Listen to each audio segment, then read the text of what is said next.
बतावा। सुना, देखब कचौड़ी गली बड़ी मशहूर बा।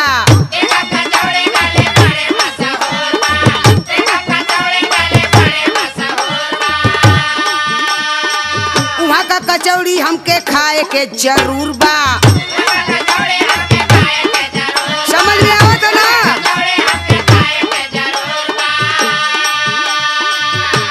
खाली कचौड़िया गली के फेर में मत रह। हाँ तब बनारस में एक से एक मशहूर जगह है, चला आज तोहरा के कुल दिखाई भा। अच्छा, चला दाल मंडी तो के चूड़िया की नाई। हाँ दिया जाता, बड़ा तू तो नीक हुआ।